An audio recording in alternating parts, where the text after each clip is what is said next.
Hello বন্ধুরা, আজকে আরেকটা সানডে। আজকের ডেট হচ্ছে 25 আগস্ট 2024। আজকে আমরা বেরিয়ে পড়েছি কলকাতা থেকে ব্যারাকপুরের উদ্দেশ্যে। আজকে আমাদের ডেস্টিনেশন হচ্ছে ব্যারাকপুরের দাদা বৌদি বিরিয়ানি রেস্টুরেন্ট।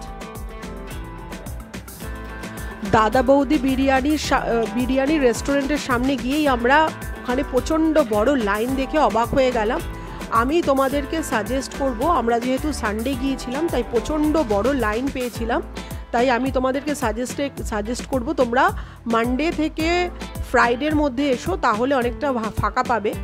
আর যেহেতু প্রচণ্ড বড় লাইন ছিল, আর আমি তোমাদের সাজেস্ট করব তোমরা এই যে দুপুরের টাইমটা না এসে তোমরা যদি বিকেলের পরেই আসো তাহলে সুবিধা হয়।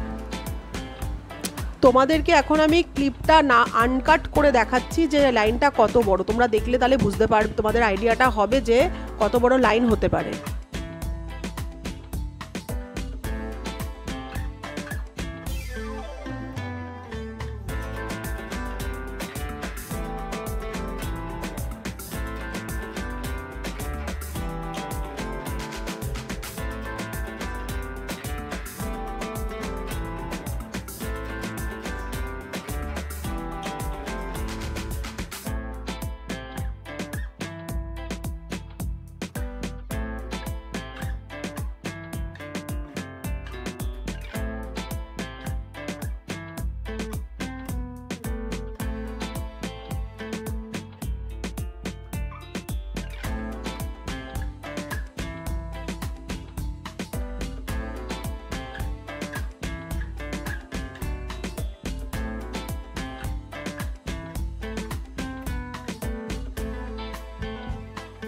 প্রায় 2 ঘন্টা লাইনে দাঁড়ানোর পরে আমরা অবশেষে সুযোগ পেলাম ভিতরে ঢোকার।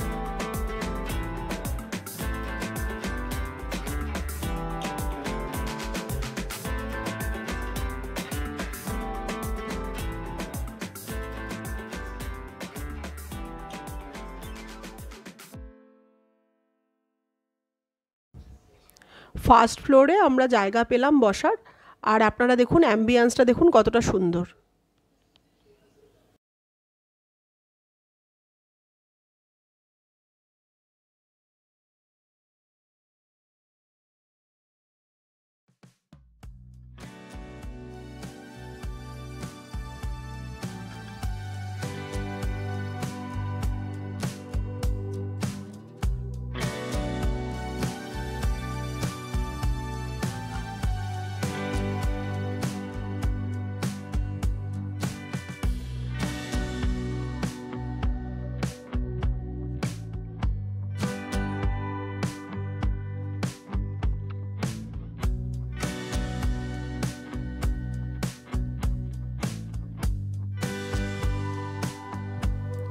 আপনারা যদি দাদা বৌদি রেস্টুরেন্টের মেনু কার্ডটা দেখতে চান তাহলে প্লিজ পজ করে দেখে নিন।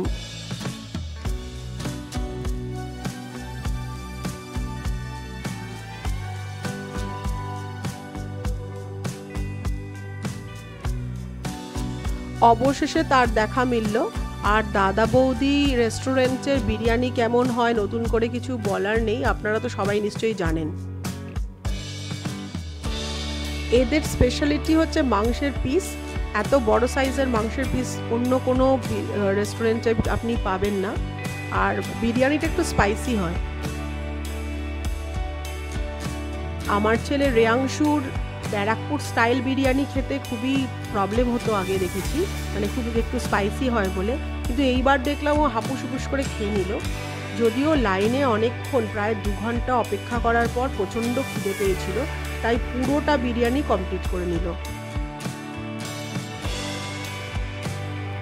আমাদের এই ভিডিওটা যদি আপনাদের ভালো লাগে প্লিজ লাইক করুন, সাবস্ক্রাইব করুন, আর প্লিজ আপনাদের বন্ধুদের সাথে শেয়ার করতে ভুলবেন না। Thank you.